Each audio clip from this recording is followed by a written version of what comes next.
Olá a todas, olá a todos, é um prazer enorme. Estamos aqui no segundo episódio 2023 do nosso Conexão Acesso para o Rio Saúde. Meu nome é Alex Lucena, sou empreendedor, investidor da velha guarda. Aliás, estou com velha guarda hoje que vocês vão ver aqui, muita experiência aqui no setor, acompanhado aqui do Robert, do Márcio, que já vão se apresentar. A gente está na PUC do Rio de Janeiro, um lugar que para mim é icônico, né? Porque a gente está numa das universidades mais empreendedoras, né? Mais especificamente dentro do Instituto ECOA, que está aqui atrás da gente. Aqui atrás você tem um Open Innovation acontecendo aqui com a Rede Globo, com a Petrobras. Aqui embaixo, literalmente embaixo da gente, a Apple. Então, assim, é um ambiente que respira, né? Inovação, né? Onde a informática nasceu e nós três aqui somos representantes da CESPRO. Para quem não conhece a CESPRO, mais uma prova, né, de que o Rio de Janeiro sempre na vanguarda, né, de tecnologia, é a instituição, né, a associação mais antiga, né, de TI e de inovação, né, do nosso país, né, da década de 70. Né? E o mais legal é que a primeira ACESPRO, das ACESPRO, foi aqui do Rio de Janeiro. Né? Então a gente é mais um capítulo aí que a gente escreve. Vou passar a bola aqui para o meu presidente, que me convidou no início do ano aqui para compor essa diretoria de craques, o Robert Jansen, um botafoguense assim como eu, não dá para não falar nisso nesses dias atuais. Aproveitar para comemorar, né? A gente não sabe, não é todo né? dia. E o chapéu dele já entrega, né? O Robert é um carioca que mora no Vale do Silício, mora no Rio. Então, Robert, conta aí um pouquinho da sua trajetória, Robert por Robert, e o que você está imaginando aí para esse biênio aí que acabamos de começar para a nossa CESPRO Rio de Janeiro. Legal, Alex, obrigado por nos ter aqui, né? Poder bater esse papo junto com o Márcio Lars, que também é um parceiraço que está aí na estrada com a gente já há algum tempo. Ex-presidente da CESPRO também. Pois é, mas eu queria fazer uma correção, Alex, né? Porque é o seguinte... Vai dizer que você não é botafoguense, aí eu vou embora. Claro né? que não, mas eu sou jovem guarda há mais tempo. A velha guarda eu não conhecia ainda. Então é o seguinte, eu acho que eu tive, né, às vezes, melhor sorte que juízo, né? Então, pessoalmente, eu nasci dentro de um contexto que me permitiu tomar contato muito rapidamente com toda essa amplitude geográfica do mundo global, né? Essa brincadeira da Merioca, né, americano criado no Rio de Janeiro. Então, eu sempre canalizei a minha jornada pelo internacional, né? E isso sedimentou, a gente escolheu aí novamente aquela coisa de querer estar sempre atualizado, sempre na frente, sempre na jovem guarda. E tecnologia foi natural, né? Eu vou canalizar o internacional pela tecnologia. Sim. Então a gente está aí já na pista de internacionalização de empresas de base tecnológica há 30 anos, acelerando como uma aceleradora de startup, trabalhando no early stage há 12, e sempre trazendo para dentro desse contexto algo que nos traz aqui, que nos faz estar, todos nós, voluntários na CESP, Sim. que é da mesma maneira que você constrói o seu individual, você ajuda a construir o coletivo, né? E pelo coletivo, inclusive, ganha mais força. Então, aí trazendo para a CESPRO, né, eu estou o presidente da CESPRO, e sim, entende que, aí voltando para o futebol que a gente gosta tanto, se a gente quer ganhar a Champions League, tem que ser jogo craques e jogo coletivo. Sim. Né? Que é o que a gente está buscando fazer aí na nossa gestão, mas trazendo um viés muito forte do internacional, entendendo que hoje a gente não tem mais, quer dizer, existem as fronteiras geográficas e políticas? Sim. Existe, né? Mas na prática mesmo, né, o que nós estamos vivenciando, né, é o mundo cada vez mais, né, globalizado, né? E aí com isso, uma das coisas que a gente tem no nosso plano de ação é atuar muito fortemente como um protagonista do ecossistema e atuando com uma força muito de comunidade, né? Sim. E aí tem a comunidade da saúde, que você está liderando. São 12, né? Eu me apoio no Márcio, que é ex-presidente, então obviamente tem uma bagagem enorme para compartilhar, para fazer toda a questão da articulação com os diversos protagonistas desse ecossistema, né? Inclusive, justamente, ele trouxe aí já uma primeira oportunidade de atuação, que foi na área do cybersecurity, dentro das relações que ele mantém aí junto com o mercado como um todo. Eu tenho até uma história dentro da área de segurança da informação lá atrás, né? Parte dessa internacionalização, ela era traduzida como uma empresa que fazia e construía eventos corporativos na tecnologia. E o Security Week foi um dos principais eventos que a gente fez, que a gente eventualmente vendeu para os americanos. Mas a gente manteve aí uma relação muito forte dentro do tema, e é o tema que nos traz aqui agora, né? Eu vou deixar o Márcio falar um pouco sobre, né, a primeira história dele também, né, e com relação a como que agora ele é o nosso coach máximo. Da segurança. Não, segurança não, de tudo na realidade, né? Segurança é só uma expressão, porque... Tá bom, eu aceito o elogio, chamando de velho. Olha, vocês têm essa implicância com o velho, nós só somos jovens há mais tempo, cara. É verdade, é verdade. Então... Não, mas obrigado, Robert, obrigado, Alex, um barato estar aqui, principalmente na PUC, me formei aqui na década de 80. Já que vocês já entregaram, né, tudo, já posso falar Filho da algumas PUC. datas relevantes. Mas o mais, quer dizer, quando eu fui presidente da CESP, como vocês falaram, a CESP estava fazendo 40 anos. Agora ela se aproxima dos 50 anos, né? E é muito bacana ver as apostas que a gente faz no coletivo, como é que elas acabam voltando para o individual, né? Como se a gente aumentasse a régua, aumenta tudo, e a gente vai junto com esse aumento que essa aposta, esse investimento que a gente faz, né? Sim. Então, o primeiro recado é esse, explicar a vantagem disso. Por isso que é tão difícil. O Robert também entrou há um tempo atrás e agora ele conseguiu se equacionar de modo a assumir a presidência, não só da CESP, como também uma posição importante na CESP Nacional, que a CESP se tornou uma federação, tá, nos principais estados, e principalmente na UITSA, com essa vocação internacional que ele tem. Eu acho que esse tempo que ele dá para a gente é muito importante por conta de todos os predicados que ele tem, de toda a experiência que ele tem, né? E é difícil a gente não falar da CESP, né? Mas a gente teve o primeiro evento na posse, que foi o Think Digital, que já é um evento tradicional, que a gente fala de questões digitais, e aí a gente trouxe o Nisquier para falar sobre a inteligência artificial. Filho da PUC aqui também? Também, exato. Aluno de mestrado do meu pai. Verdade. Ele falou isso, e falou do momento da inteligência artificial, que a gente estava naquela época aqui na PUC, entendendo se ia seguir pela cognição ou seguir pelo aprendizado, qual era o caminho da inteligência artificial. Ele trouxe isso explica muita coisa. Legal. E ajuda a gente a entender como é que pode ser um possível futuro para a gente. Né? E aí, quando a gente fala desse possível futuro, é uma coisa que impacta todo mundo. Algumas certezas que a gente tem, a CESP vai continuar. Sim. Né? Até pelo nome, já foi... Quando ela fez 40 anos, eu tive que fazer uma pesquisa para entender como é que se formou a CESP. O Robert vai ter esse trabalho aí. Com 50 anos vai ter alguma coisa preparada. Era uma empresa de digitação, Alex. Processamento de dados, né? Mas não era digitação, na verdade.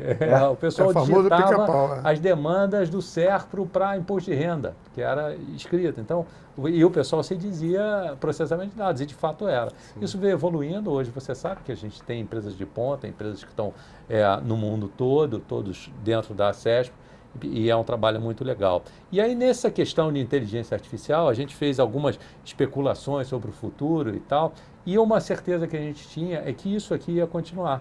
Essas relações, essas conexões humanas, que só nós humanos temos, né? Então, a inteligência artificial, ela vai automatizar o conhecimento, ela vai facilitar tudo, mas as perguntas e o trabalho junto, nós vamos ter que continuar fazendo, né? Então, isso meio que introduz o que é a CESP e qual é a perspectiva que a gente tem para frente, né? Não, com certeza. A gente tem muito o que falar, os dois acabam de voltar do Vale do Silício, a gente vai falar aqui hoje. A temática central, digamos assim, desse programa, desse episódio é cybersecurity, né? Quer dizer, toda a importância, né, da proteção de dados, informações sensíveis de indivíduos e de empresas, né? Mas só para terminar essa volta, Robert, para concluir a apresentação da CESP, hoje são 12 diretores, certo? Eu estou olhando a saúde. No episódio primeiro, para quem não viu, a gente falou de empreendedorismo, a Gisele Félix, e aí você tem mais dessa maneira, né? Só para falar do time. Não, legal. É isso? bom porque né, acaba que a cada gestão você tem uma configuração que vai muito pelo estilo de quem está liderando, né? Sim. E, obviamente, estou colocando um pouco do meu estilo, que está, talvez, mais impregnado com as jornadas que eu cumpro, e muito em função agora, que está atuando muito fortemente no early stage, e casando investimento para crescimento rápido, startups e tudo mais, né? Então, o time que a gente colocou em campo é um que possa refletir melhor as principais demandas do mercado, né? Certo. E as demandas que nós temos, né? Então, tem uma demanda da vice-presidência de funding. E o Márcio aqui, ele falou uma palavra-chave há muito tempo atrás, que foi a palavra-chave que, inclusive, me convenceu a vir para a CESP. Chamava convergência, né? E aí eu busquei a convergência também das pessoas que estão atuantes já no segmento para ocupar aquela cadeira estratégica, né? Uhum. Olhando muito como campo de futebol, né? Quero entrar como 4-3-3, 4-3-2-1, como é que eu vou fazer, né? E aí trouxemos, então, o Márcio com articulação institucional, o Álvaro Cisneros, que também já foi presidente, e Totos foi para a inovação, que é onde ele está atuando fortemente agora, especialmente lá com o envolvimento que ele tem com a Prefeitura de Niterói. Sim. Você que está na saúde, tem também a vertical que já estava configurada pela Maria Luísa, que é a área de games, né? Então eu estou dando mais força para esse assunto também, porque é um assunto recorrente, crescente e vai estar na... Gerador de emprego.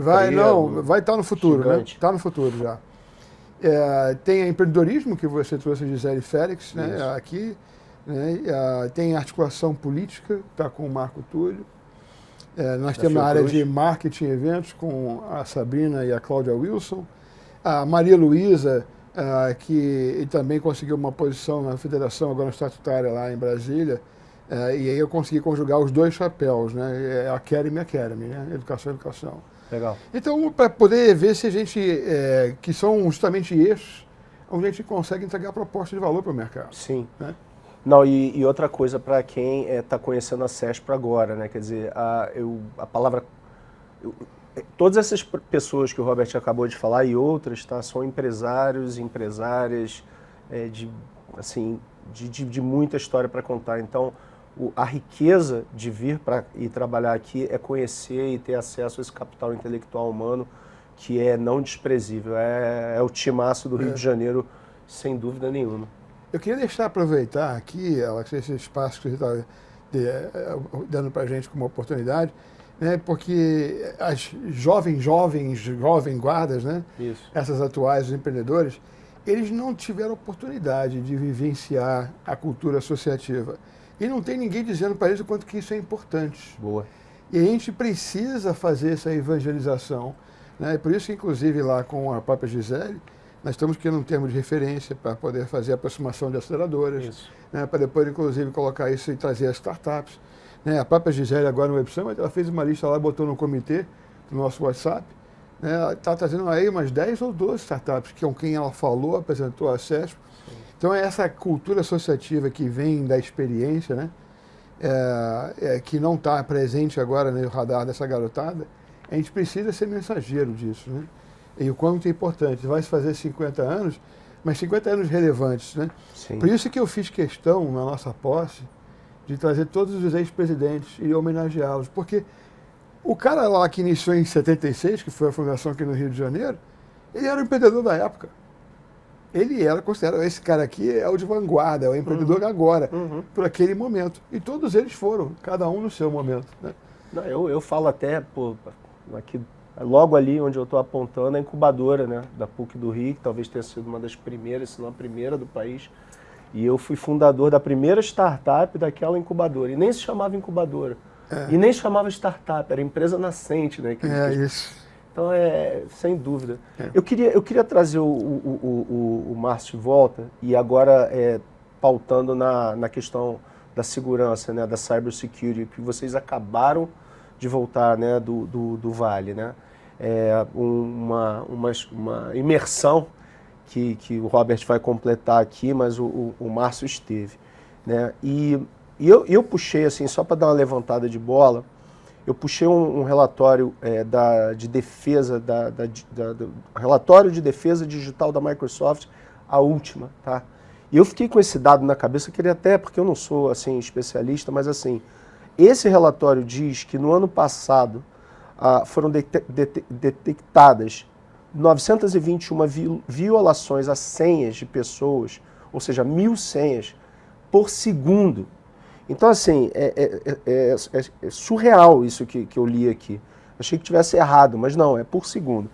E isso vem aumentando a taxa de 74%, 75% por ano.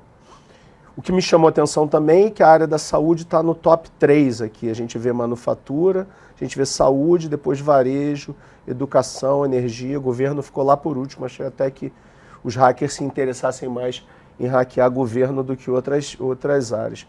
Mas, pegando esse gancho, Márcio, para falar da relevância desse tema, e assim, se você pudesse destacar para a gente o que você achou mais importante do que você ouviu lá no Vale aqui, uma semana, 2 semanas atrás, vocês voltaram. Então, a questão toda é interessante como a primeira parte da nossa conversa está conectada à segunda parte da conversa, né? Uhum. Especialmente quando você faz uma experiência dessa que a gente teve, de imersão, que não foi só no principal evento de cibersegurança que acontece nos Estados Unidos, Tá. né?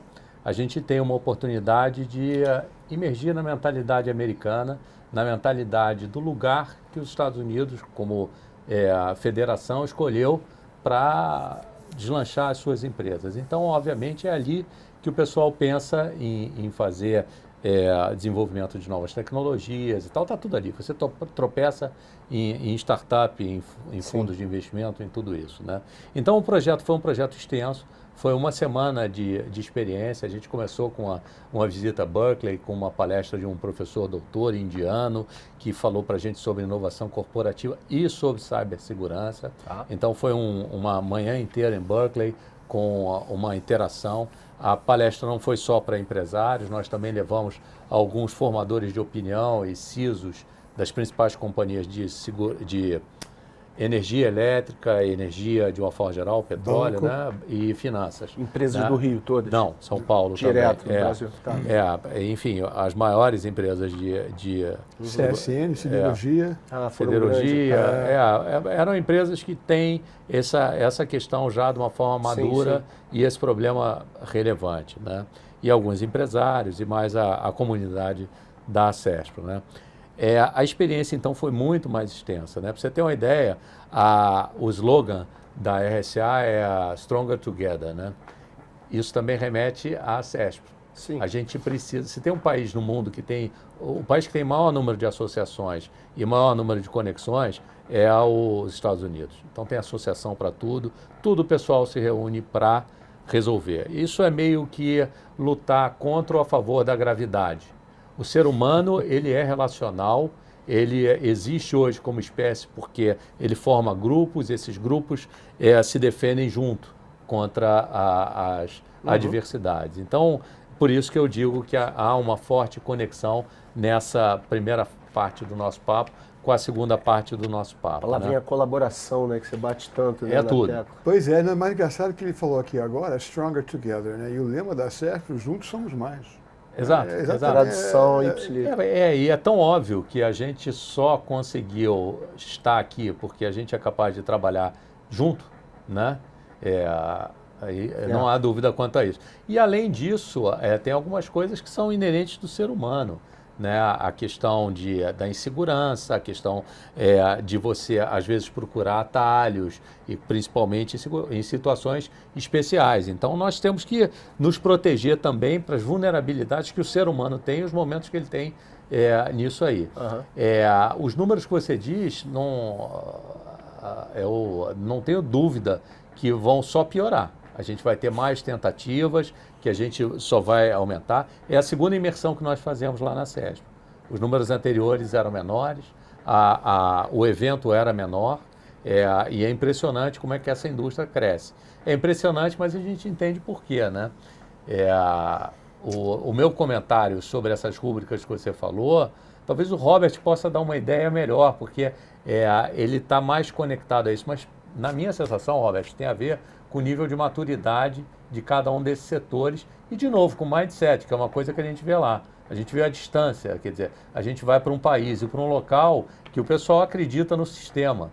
Então, tudo que está acontecendo lá, o pessoal tem isso aí funciona, é assim que funciona, ok, combinou? Vai ser assim. Não dá para virar, para passar sinal, é exceção que passa sinal, é exceção que fura a regra, enquanto outras culturas são um pouco diferentes. Então, tudo isso é o mindset, é a experiência que a gente tem a oportunidade de ver lá. Robert, Põe seu chapéu de americano aí na resposta agora. Não, pois é. Primeiro, falando do número, eu acho que vale a pena destacar, é que lá durante o evento existe uma coincidência com esse número. E aí a minha pergunta primeiro aqui, esse é Brasil só?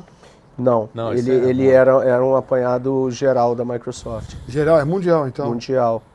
Eu achei pelo que eu entendo, sim. Quer dizer, também achei baixo. Eu achei baixo o número, para ser mundial, É porque deve ser na plataforma da Microsoft, porque, cara, isso é muito maior, isso aí qualquer provedor. Uma violação, ou tentativa de violação, 1000 a cada 1 segundo. Sim, no Azure, talvez, ou no 365, na plataforma deles. Isso é baixo, com certeza. O número é muito maior. E o que você tem hoje, obviamente, é organizações de crime organizado atuando no mundo digital. E aí é o interessante, né, porque você falou governo, né? Governo é ataque de governo para governo só. A galera está afim de ganhar dinheiro, é extorquir, é ransomware. Desculpe, Robert, mas eu tenho que falar nesse momento uma coisa. Você sabe quais eram as palestras que eram visitadas? Como você se preparar para pagar um sequestro, como você explicar para o seu acionista que você está pagando sequestro, como você explicar para o seu chefe que tem sequestro. Tinham palestras assim que tinha... Pois é. Sequestro. Peguei alguns cases, né? Teve um sequestro que ficou famoso do Grupo Fleury, 2 anos atrás. Está se repetindo agora. Está se repetindo? Hoje? Está sendo atacado agora. É mesmo. E eu peguei esse aqui do Grupo Frigorífico JBS, né? Que acabou pagando um resgate de 11 milhões de dólares em bitcoins para liberar retomar, né, os dados que haviam sido roubados ali, os sequestrados, melhor dizendo. São uns cases assim que para ilustrar. Então, no evento apareceu essa mesma estatística que você mostrou dos mais atacados, manufatura e saúde, que são também relatados os menos preparados. Os mais arcaicos, assim, do ponto de vista. Estão aí com legados ainda a bordo que impede deles terem uma proteção maior. Então, o que você apurou através dessa pequena amostra da Microsoft confere com o que a gente viu no evento do RSA. Porque a manufatura era a número 1 em termos de ataque atualmente, porque é menos preparada, né? E a manufatura de grande escala, né, a perda dela com uma produção parada, porque está presa num ransomware, é incalculável. Então, traduz essa foi o outro também, esse termo que você acabou de falar aí, bem didático lá para a galera que não conhece, mas ransomware. Ransomware. Stands for... quer dizer, é a tecnologia do sequestro, né? Eu vou sequestrar uma função básica da sua entrega para o mercado, você vai ficar parado e o din-din não vai cair no caixa. Na verdade, o que acontece é que você encripta toda uma base de dados. Você pega um disco do teu alvo e você encripta ele. E você só consegue desencriptar ele com uma chave de criptografia que você precisa de um supercomputador durante, 15 dias processando exclusivamente para você quebrar aquela chave criptográfica, o que é infactível. Então você é obrigado a pagar ou então você esquece. Ou você tem um backup que não esteja contaminado, ou você tem que pagar. O que acontece esse é o aspecto técnico, né? De nuvem, olhando ali para uma nuvem. É que o vírus ele se instala. Sim. E ele fica instalado durante um tempão, e vai contaminando, vai testando, vai aprendendo sobre o seu ambiente e de repente ele dispara. Então, às vezes você recupera um backup e aí ele vê a data e ele já encripta tudo de uma vez só. Então tem situações que só pagando o resgate mesmo, não são poucas. Márcio, deixa eu te pegar, fala da sua empresa, por favor, RB1 ainda, até hoje. Ainda.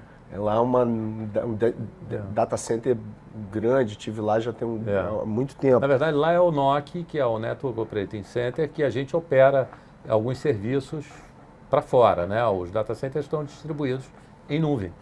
Então, minha pergunta para você é assim, o que é possível se você for um pequeno negócio grande negócio, um investimento gigantesco, né, em infraestrutura, mas assim, para as nossas startups, por exemplo, o que é possível para você minimizar, impossível eximir o risco, imagino. Mas assim, 2, 3 pontos assim, faça isso para você não correr o risco de ser assaltado. Ou você tem que ter uma gestão das identidades, né, de quem acessa o quê com isso tudo. Você tem que tomar muito cuidado, porque você tem a questão da engenharia social, você tem ataques que se dão através do que se chama de phishing. Então, você recebe um e-mail dizendo que você foi sorteado, você foi premiado, vai ganhar uma casa na praia e tal. Você clica ali, aí não aconteceu nada, o software foi instalado e você nem sabe. Então, é incrível, mas as pessoas acessam isso, porque essas iniciativas, eu dizendo assim, que você ganha uma casa na praia, parece besteira, mas se você é um corredor e aparece um troço, ó, esse tênis aqui é para quem corre na lagoa e depois corre no inclinado. Aí você diz, opa, isso aí me interessa. E aí você entra. Puta benefício. E aí porque a retaguarda, a quantidade de informação que existe sobre você disponível é muito grande. Então, cada vez mais a coisa vem e se aproxima e você pode ser vítima de um estelionato digital desse, né? Então, o que você tem boas práticas para isso, você tem virou uma disciplina. A segurança da informação é como anestesia na área de saúde, é como uma especialidade. E mais ainda, tem a especialidade no código, tem na plataforma, tem nas ferramentas, tem no processo.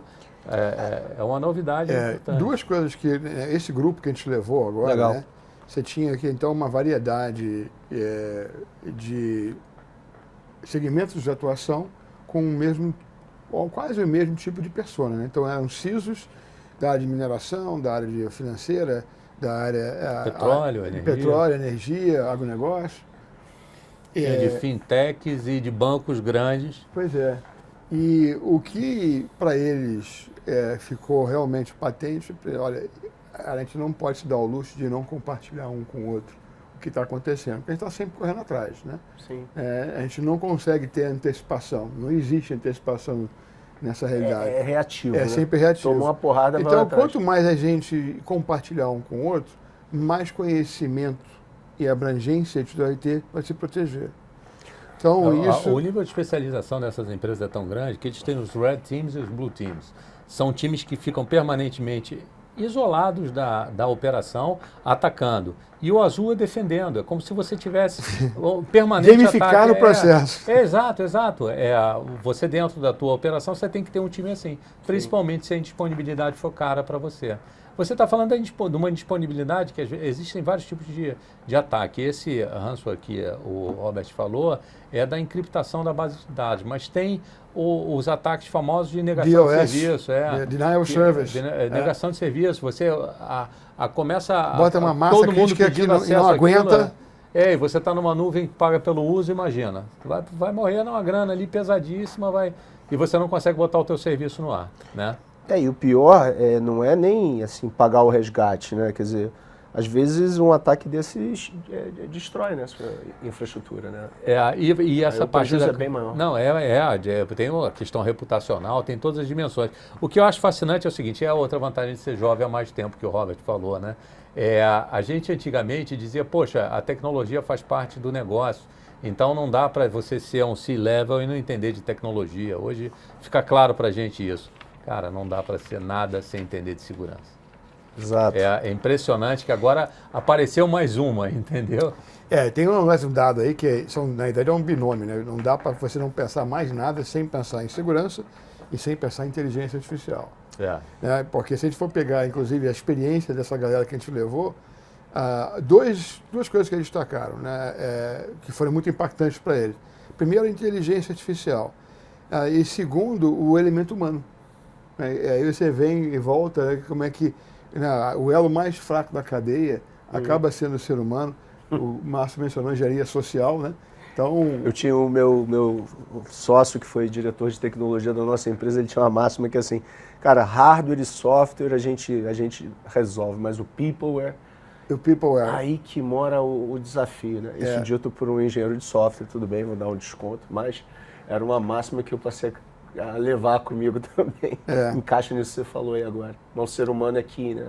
Sempre será, né? E daí, né, a gente entender que, inclusive, é como, né, a CESP, enquanto entidade, né, se você olhar e afastar o zoom, visão de cima, né, tem dois eixos estratégicos de atuação. Né? Um é o famoso advocacy, que é defender o setor Certo. institucionalmente, Lá em especialmente no Brasília, contexto legislativo, né? Porque às vezes saem coisas tortas e você tem que tentar lá brigar para ficar mais reto, Uhum. mais retilíneo.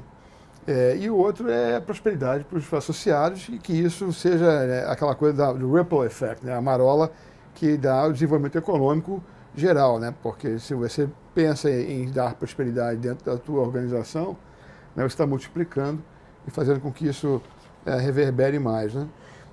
E aí entra essa visão de você, como é que a gente atua para poder fazer essas duas coisas. E uma, sem dúvida nenhuma, é poder prover para os associados e para o mercado um conjunto de conhecimento e experiências que agreguem valor, que coloquem elas melhor preparadas para atuarem dentro do contexto que tem que atuar. Daí a gestão de comunidade, né? É a construção coletiva, colaborativa que você mencionou. Sim. Eu acredito muito nisso. Para mim, desde lá atrás, e aí às vezes são os impactos visuais, né? Não sei se vocês lembram, apesar de você ser de 80, eu sou formado em 70, então eu sou mais velho que você, ou mais jovem há mais tempo. Mas tem um filme que nenhum de nós estava vivo, criado, que foi o primeiro filme de desenho animado do Walt Disney, chamado Fantasia. Né? E dentro de uma passagem do Fantasia, tinha lá uma baleia enorme correndo atrás de um cardume de peixinhos pequenos para comer. Aí o cardume de peixes pequenos se esconde embaixo da pedra. Mas fica lá embaixo da pedra porque a baleia está aqui fora para comer. Isso não era Pinóquio, não? Não, esse é um outro episódio. E esse já fala, é Pinóquio. Mas o que acontece? Um peixinho mais inteligente chega para os outros peixinhos embaixo da pedra e fala, olha, se a gente sair debaixo dessa pedra, numa formação tal qual de uma baleia, ela vai achar que nós somos uma baleia também e não vai comer a gente. Então é a força do coletivo, né? É a estratégia da baleia. E é isso exatamente que a gente faz na cultura associativa, né? De dar a força da baleia, que individualmente a gente não tem sozinho, mas a gente tem de forma coletiva. Então, pegando um gancho nisso, você falou do advocacy, né, como um dos pilares, e imagino que um dos outros pilares seja a educação, né? A CESPRO, ela tem, e através dos seus eventos, principalmente.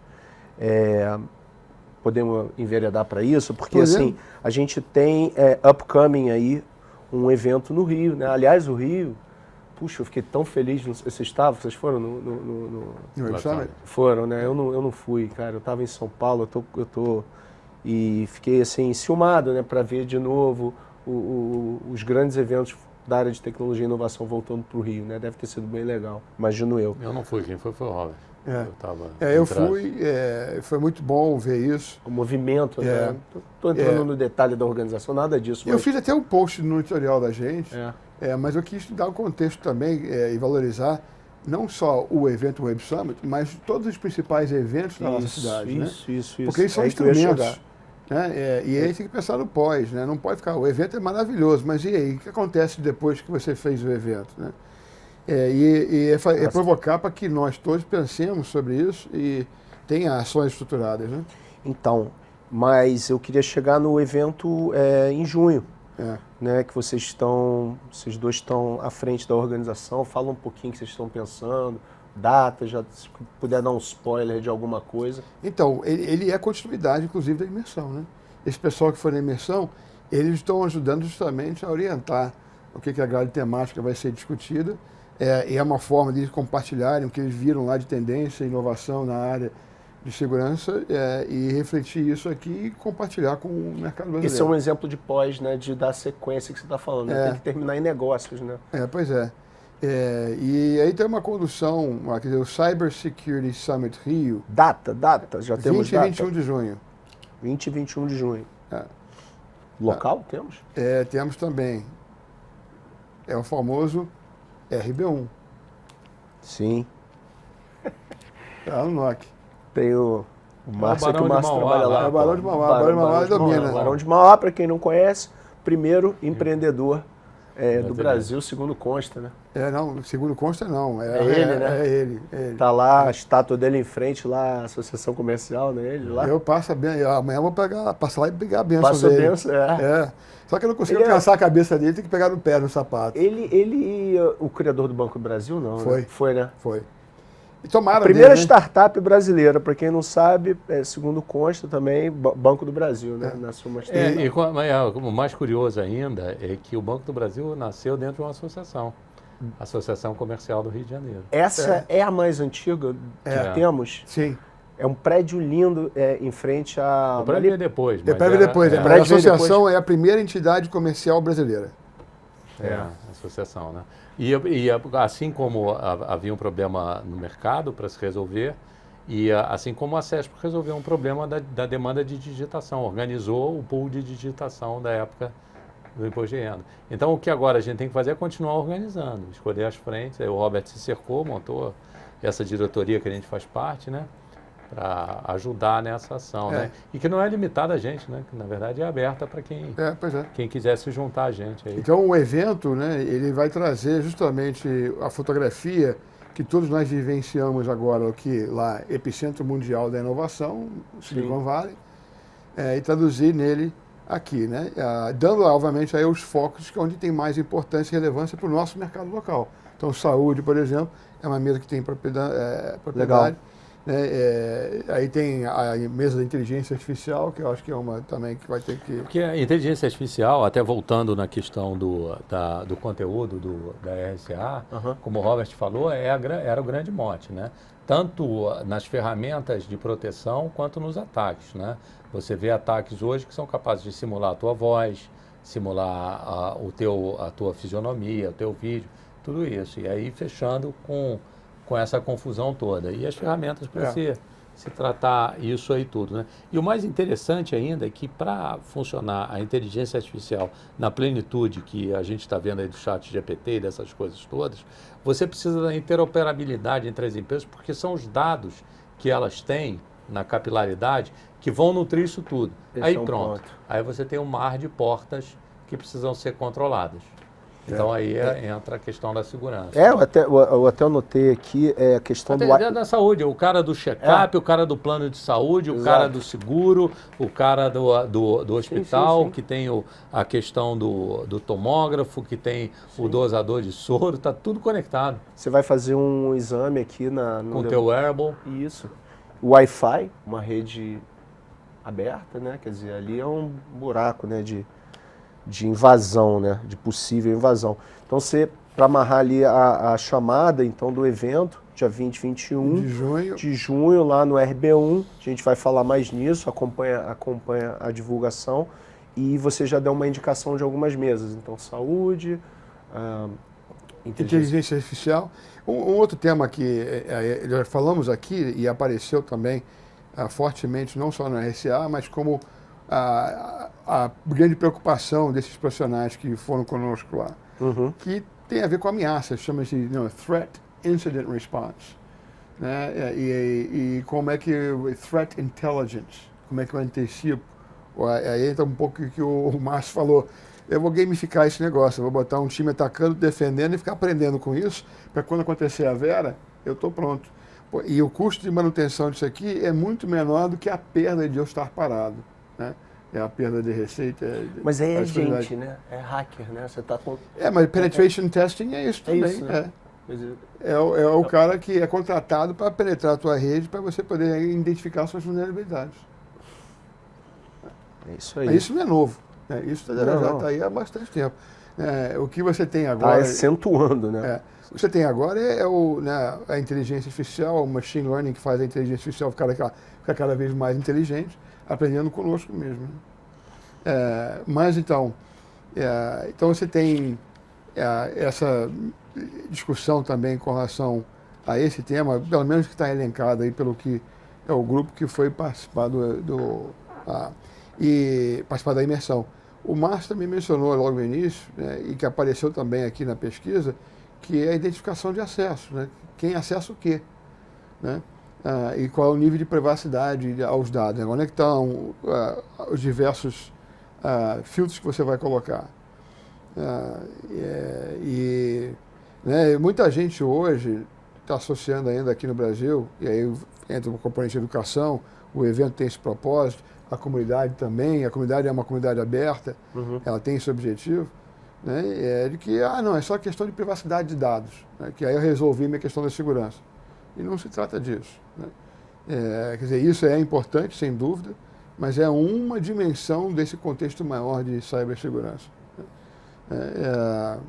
É o compliance, a LGPD. Essa palavrinha também, compliance. Mas dá para dar uma dimensão, porque isso a gente está... o mercado deve ser gigante, né? Quer dizer, eu digo, para quem está querendo empreender, por exemplo, nesse setor, onde é que você enxerga assim? Porque me parece que por si só já é uma oportunidade. Tá na hora. Todo problema traz oportunidade, né? Como eu falei, quer dizer, a gente visitou a Berkeley, visitamos algumas aceleradoras lá. A Plug and Play foi um barato, porque a gente teve uma apresentação do CEO do BRB lá, que está fazendo todo o processo de inovação dele. Lá foi uma surpresa interessantíssima. Ele, o CEO, não era o CIO, não, era o presidente da companhia mesmo, no processo de inovação. Ele levou o time dele para lá, para o Vale do Silício. E Stanford e tal. E o que a gente viu é uma quantidade imensa de empresas, todas elas pequenas. E refletindo também na RSA. Você tinha os grandes players de firewall, que eram meia dúzia, e você tinha o quê? 5.000 empresas, todas elas de médio para pequeno.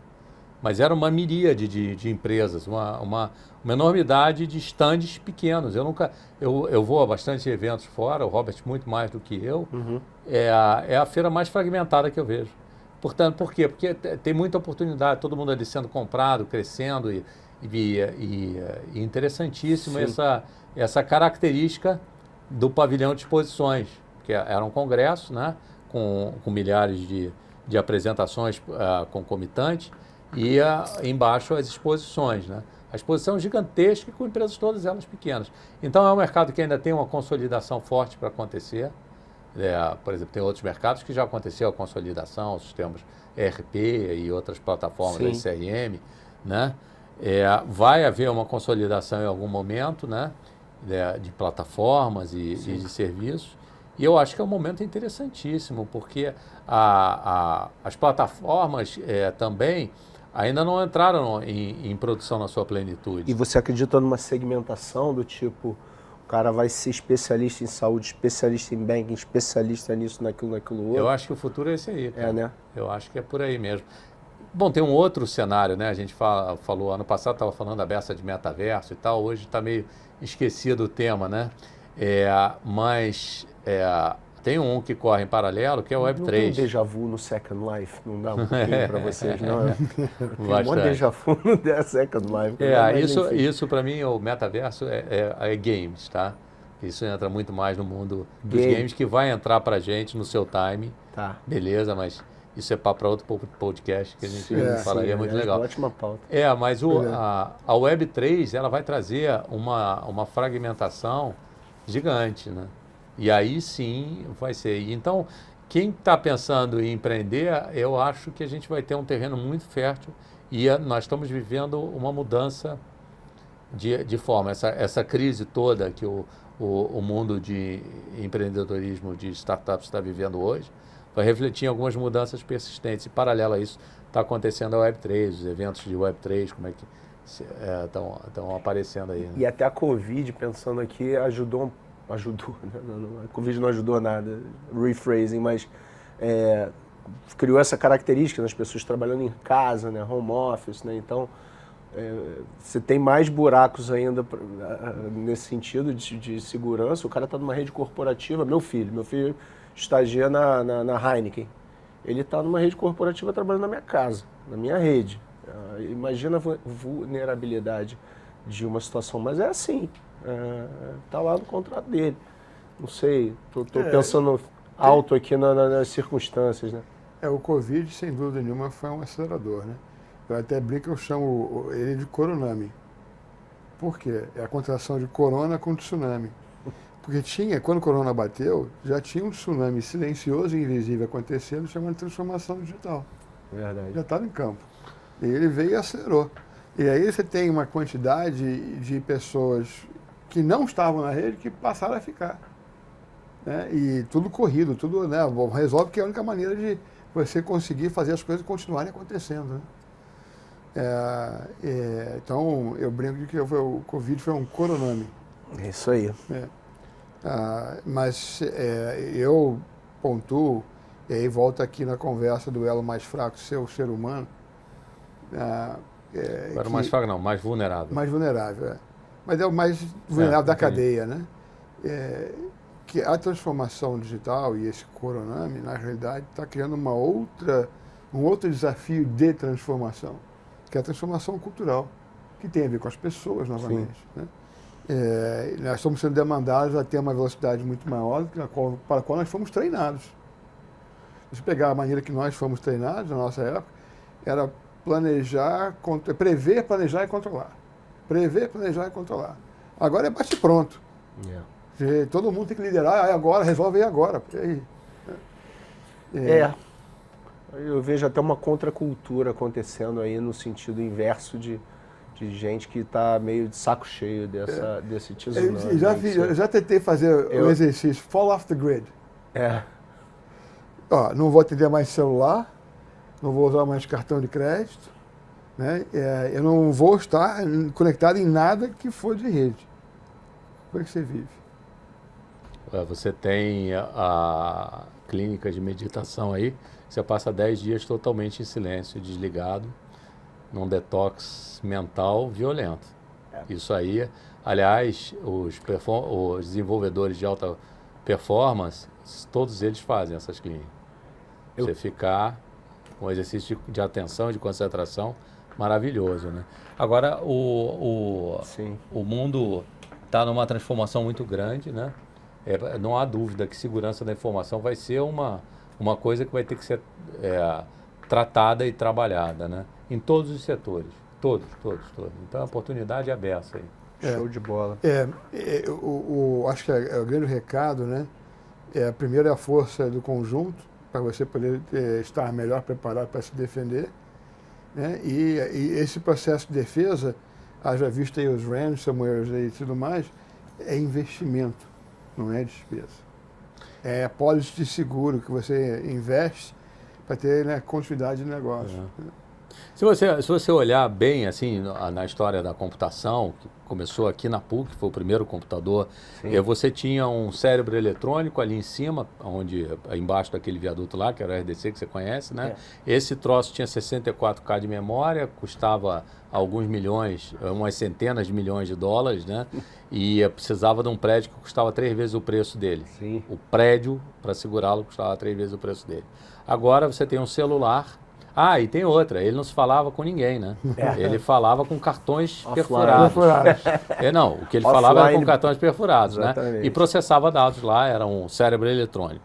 Hoje, né, o que era barato naquilo que vinha de grátis? O software. Por que era barato? Era barato porque você não tinha o que programar, cara. Não tinha memória para você fazer nada, não tinha tempo de processamento. Então eram tarefas muito simples, repetitivas, folha de pagamento, inventários, coisas muito estanques, que eram jobs, que você rodava e automatizava. O que acontece? Ele começou um processo de integração, a lei de Moore veio, dobrou a capacidade, começou a ter os chips se integrando, e com os transistores, etc., isso crescendo, a capacidade computacional e o armazenamento crescendo. Teve um outro vetor de crescimento, que foi o das telecomunicações. Internet. 5G, fibra. A internet é só o protocolo de comunicação disso tudo. Mas quando você vê que aí o software começou a trabalhar os computadores em paralelo, você tem realmente a nuvem acontecendo, porque você passou a ter o processamento distribuído em todos os computadores. Eles passaram a se falar. A lei de Moore, quer dizer, que o cara que fundou a Intel, ele previa a capacidade de integração do hardware lá, porque você tinha as propriedades do silício para fazer o transistor, né? E aí a gente chegou nesse limite. Efeito de rede.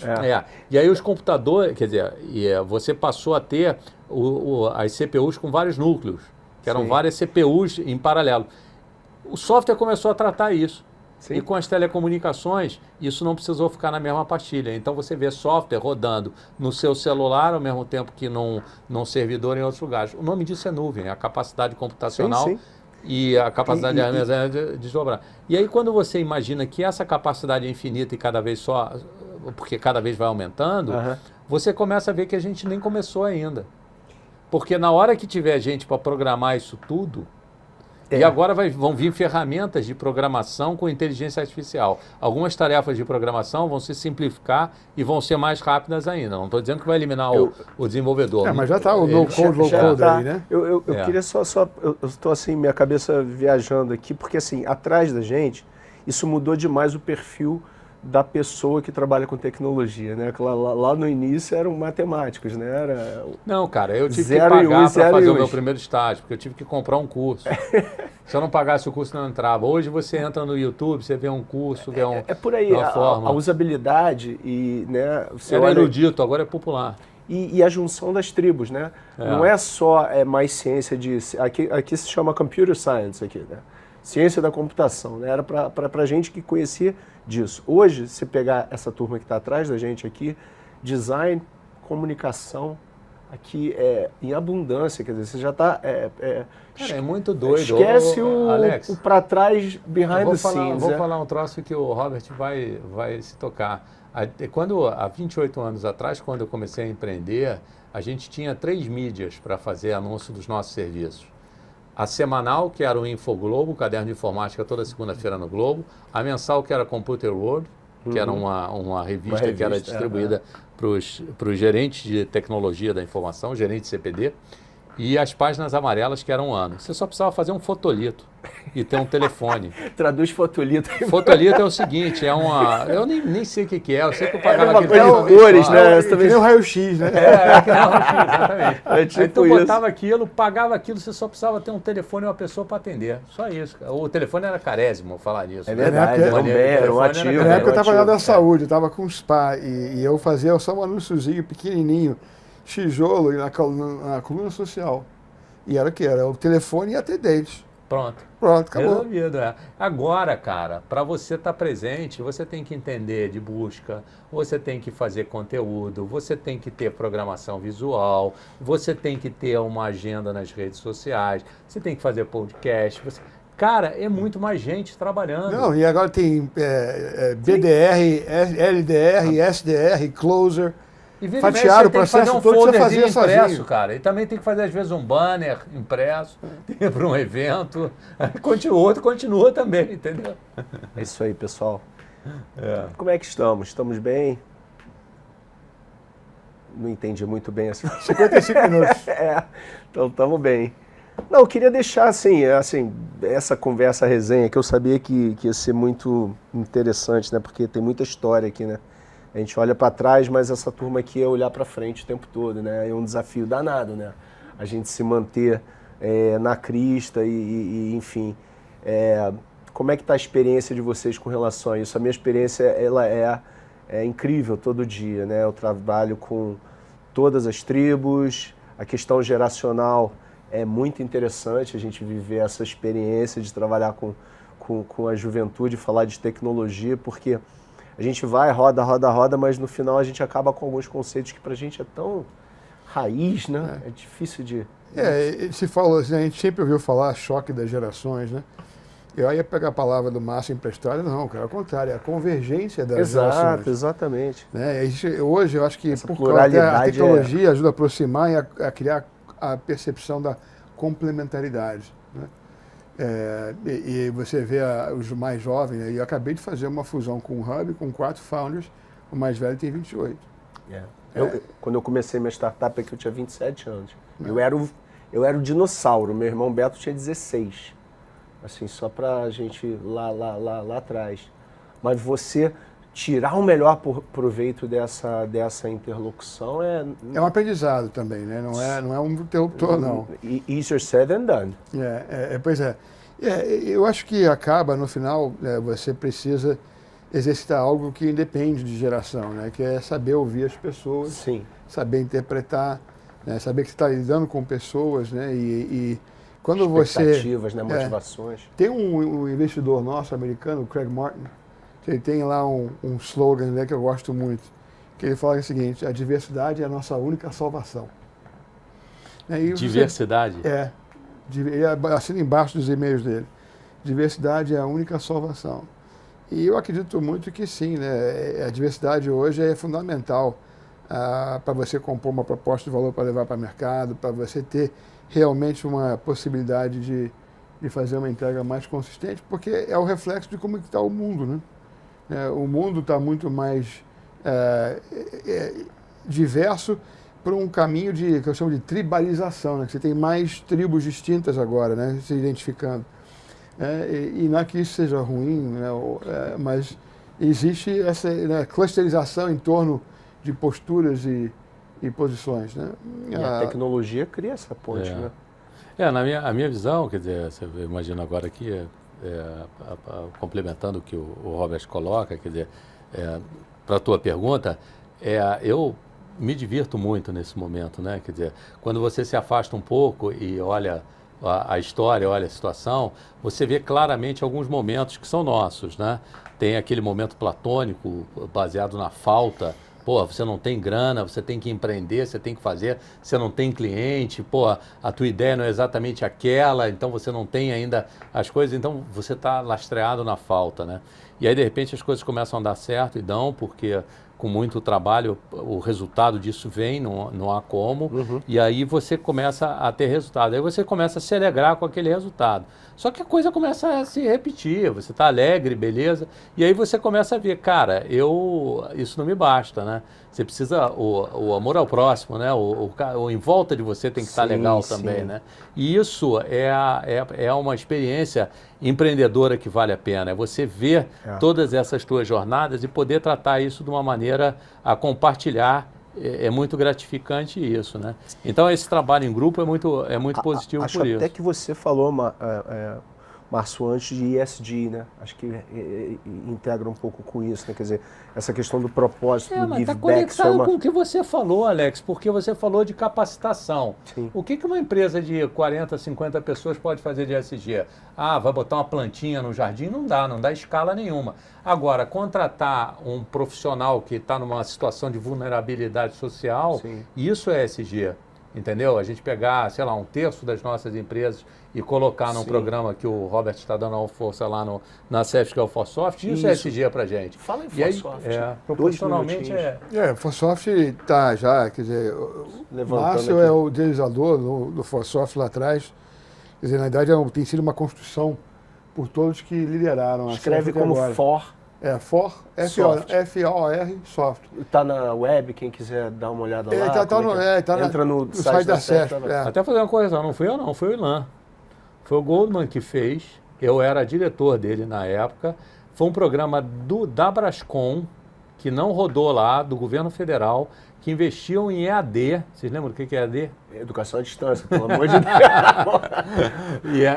Porque hoje muda, tem ferramenta, mas nego investiu em tudo, os troços ficaram fora desatualizados, e aí o Saúl, junto comigo, o Álvaro e o Ilan era o presidente. Mas lá na CESP, o Robert já entendeu isso, até porque ele fez muita coisa e várias missões antes dele se tornar presidente. Colaborou muito para a CESP estar aqui, né? Quer dizer, é um trabalho em equipe, né, Alex? Você está junto aí, sabe? Uma fala, Forsoft, então ele busca fazer uma formação profissional, técnica. Isso. É um tecnólogo. Tá. Né, em programação.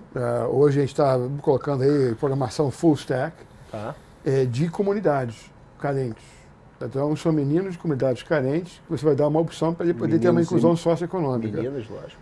E o interessante é que tem empresas madrinhas, o Márcio é uma das empresas madrinhas, que ele faz o patrocínio de 3 participantes, no mínimo 3. Tá. E aí contrata um no final. A gente paga o transporte e o lanche. E o nosso compromisso é contratar pelo menos um pelo piso salarial. É um processo seletivo ali que rola ali. Cara, é muito legal, porque... E hoje tem uma parceria com o Senac.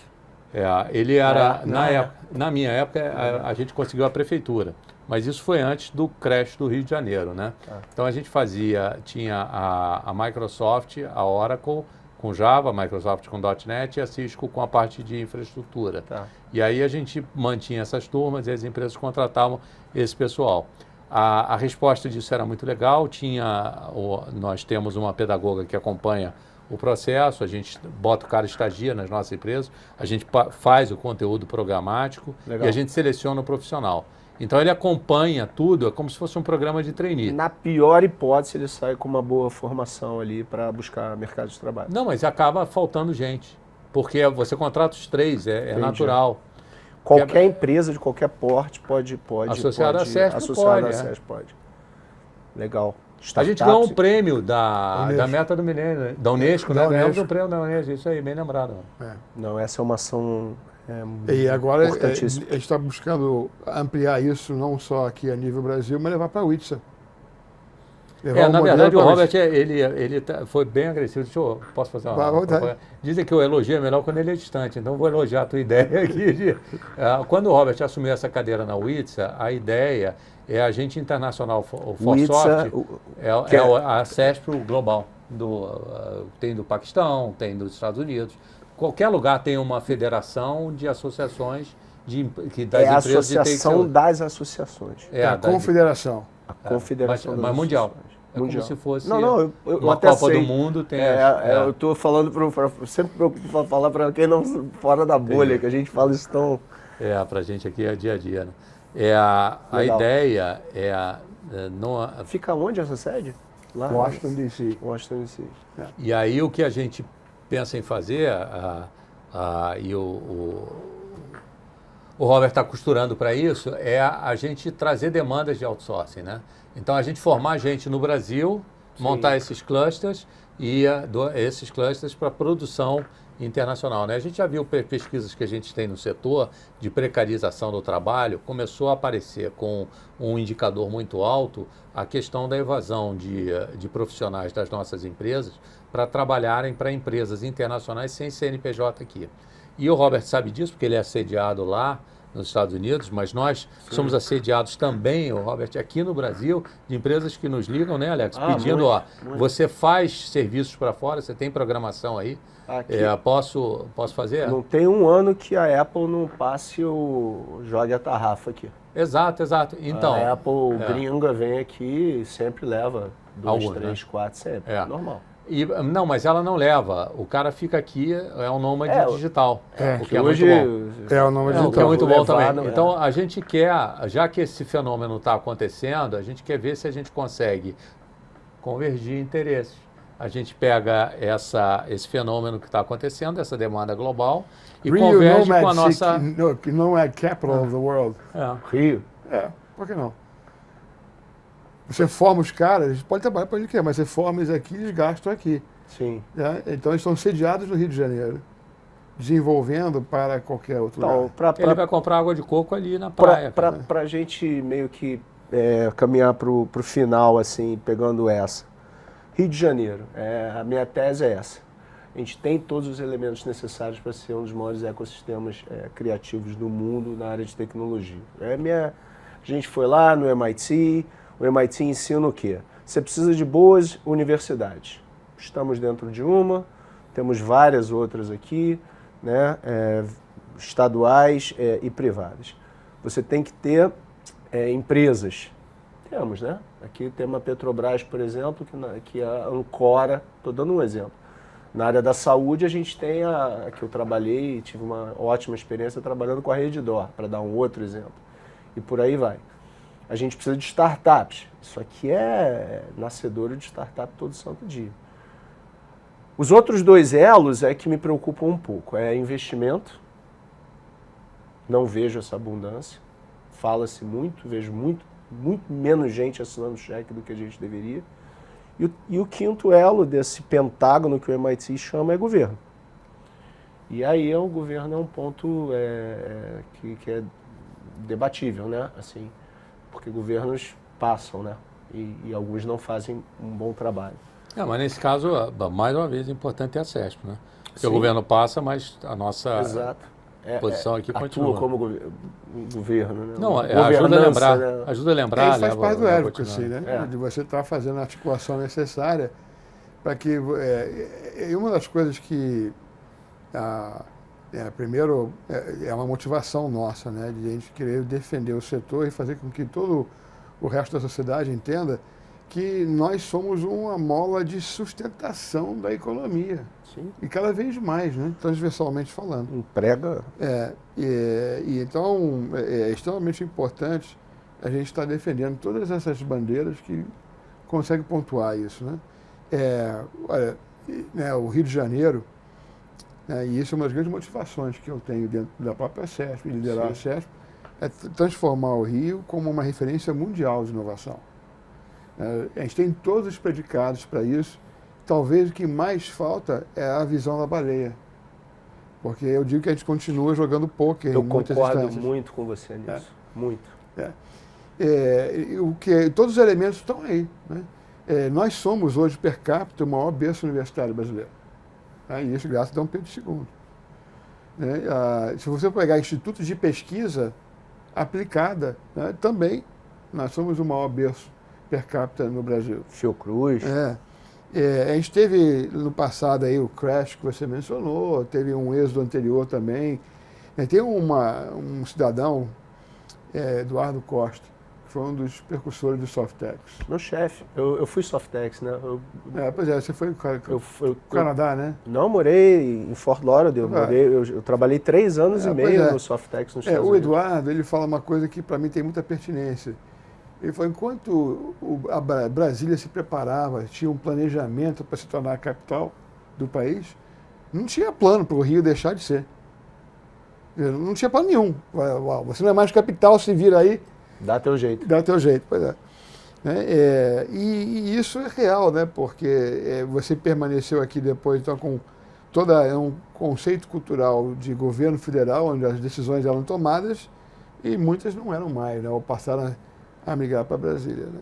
Isso aí. De qualquer maneira, o Rio de Janeiro, né, tem que recapitalizar esse legado que ele tem construído em uma vocação natural. Eu brinco do seguinte, cara, o Rio, ele já ser o que ele é a nível mundial, ele não pode nunca deixar de pensar num contexto global. Porque o seu brand já é isso, o Rio global. Já é global. Sorry, game over. Tem que pensar global.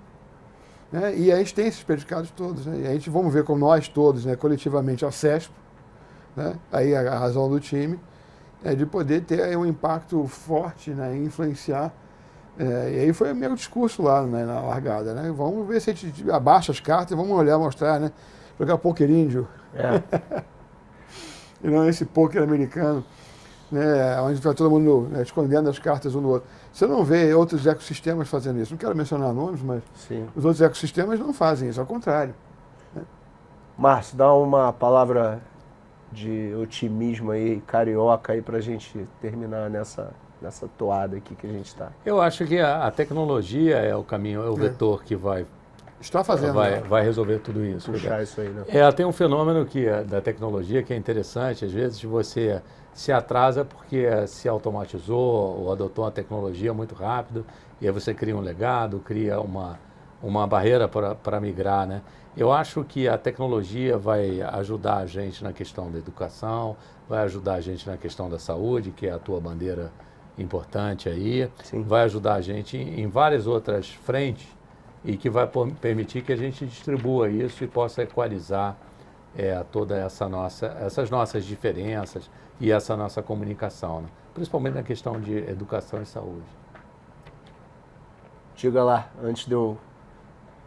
Olha, eu só quero deixar um recado aí, agora olhar para a câmera, deixar um recado para todo mundo que depois possa estar nos assistindo e ouvindo, que, olha, a estratégia da baleia funciona, né? O fato de você criar uma cultura associativa é extremamente importante, não só para o ecossistema como um todo, mas inclusive para o seu próprio negócio, né? Para a sua própria jornada. Né? E reforçar o que a gente sempre vive, né, Márcio? Juntos somos mais. Stronger together. Stronger together. Bom, pessoal, com isso vou encerrar esse segundo episódio do Conexão Acerp Saúde Rio. YouTube, vamos ampliar as nossas plataformas digitais, mas muito obrigado, tive aqui prazerzão, 2 craques cariocas do setor da tecnologia do Rio de Janeiro, Márcio Larte. Abraço. Demais, vamos nessa. Valeu, cara. E Robert Jansen, meu parceiro botafoguense aqui. Tamo junto, até a próxima. Valeu.